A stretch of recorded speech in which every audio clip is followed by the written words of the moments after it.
Hi, everyone. Thank you for putting on this event. I'm very excited to be here. Again, my name is Richard Wright, and I'm going to be the next mayor of Atlanta.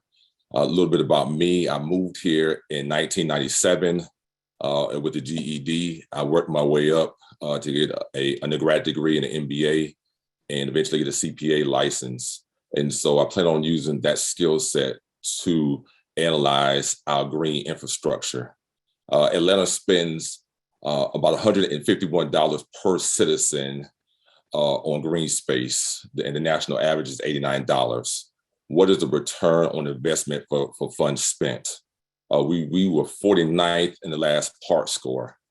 I believe that I have the skill set to bring about changes in our park score to increase it through the Office of Infrastructure and through the Office of Sustainability. And I will implement both offices to create more equitable parks in the city of Atlanta. Thank you. Data shows that only 6% of Atlanta's land is dedicated to parks, far below the national average of 15%.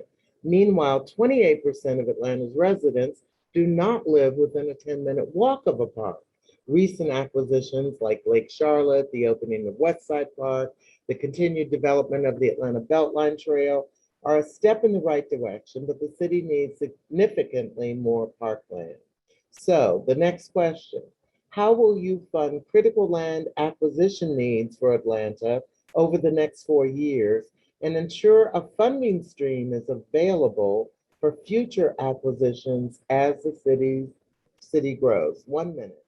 Yes, I would look at our current spend, and I would also look at issuing bonds to pay for acquisitions of green space. It's a twofold idea that currently we spend about 2% of the budget on parks and recs.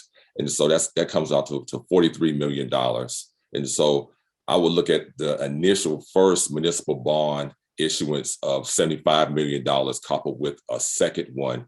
And I'm going to really concentrate on working with each district, because each district knows its specific needs that it does need when it comes to green space. And so in combination with the Office of Sustainability and Office of Finance, we're going to really look at issuing bonds to pay for acquisitions and to nurture our parks and recs in the city of Atlanta. How will you ensure that major new park investments do not displace existing members of the community who cannot afford higher rents and taxes that are likely to result from quality of life improvements? You do have I think that there's an excellent opportunity to introduce some new ideas when it comes to displacement and also revisit a couple of old ideas. One idea is just to look at really addressing developers and for any units above 50 that they set aside at least 10% for individuals who AMI is 80% or lower. I think another excellent idea that I haven't heard is when we talk to developers and when we think about the displacement of individuals in a certain area, have we ever thought about approaching the developers and the citizen with equity in the new investment? We never thought about giving citizens a real seat at the table with a developer saying, hey, if you want to stay, then we will do the AMI analysis. Or if you would like to leave, what we can introduce is a partnership with the developer, whereas the individual gets a lump sum up front, but also receives a K-1 and receives quarterly payments in the future for selling, so that the person in the community retains ownership in some of the new investment. So displacement can be attacked with some new ideas and also with a couple of old ones. And as mayor, I will make sure that everything is on the table. Thank you. So considering the multitude of new parks coming online, the infrastructure challenges of existing green space, and the chronic understaffing of the Department of Parks and Recreation, green jobs training and workforce development presents an opportunity to increase employment particularly among our young people of color, aged 16 to 25, who are not college bound, while also addressing the needs of Atlanta's Parks Department and Park System. How would your administration support and expand green job training programs? I would look to do public-private partnerships with entities that are involved with Greenspace. I think that that's the best way to look at it. The city of Atlanta can input about $500,000 and go raise about another $1 million to really have programs that start at ninth grade for ninth graders to work their way all the way up through 12 to learn about green jobs, and also for our individuals who are over 18, give them the ability to be able to go to a 6-month program, then have a job after the program.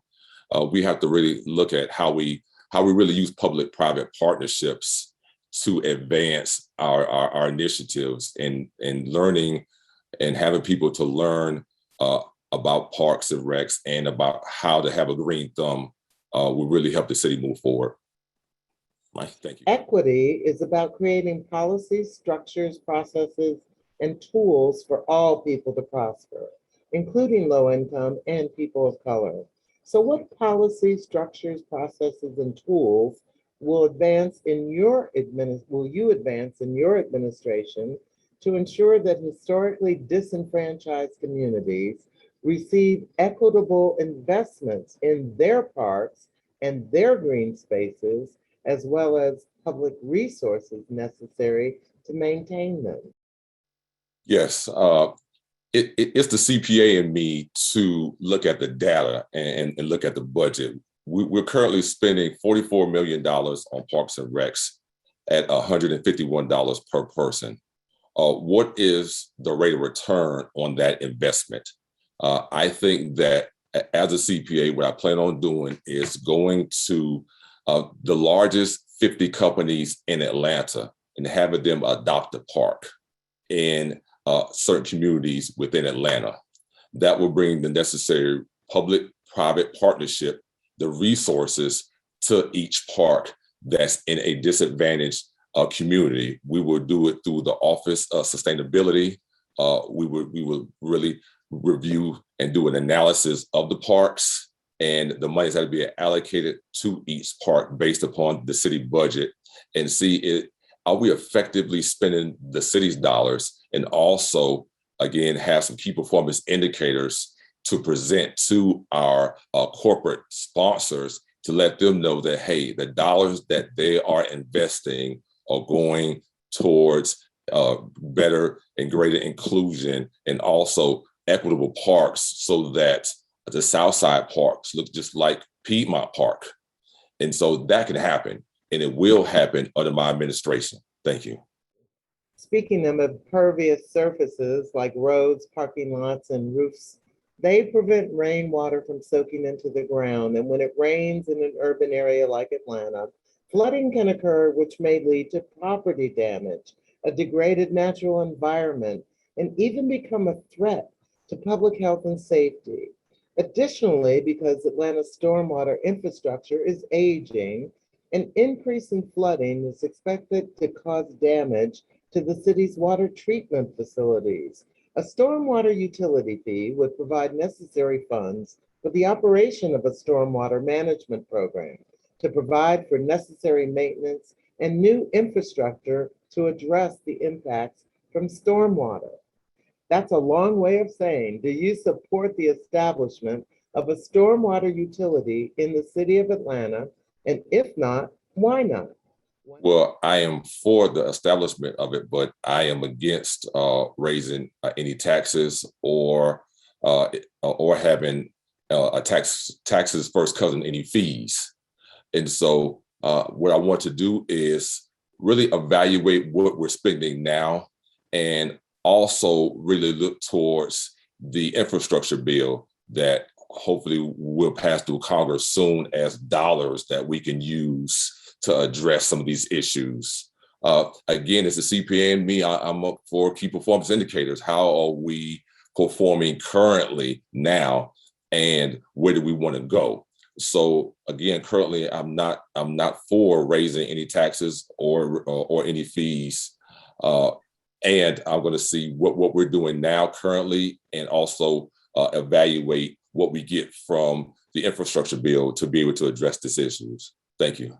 The video that opened this session spoke of the need for a green space mayor. Please tell us why you see yourself as that green space champion.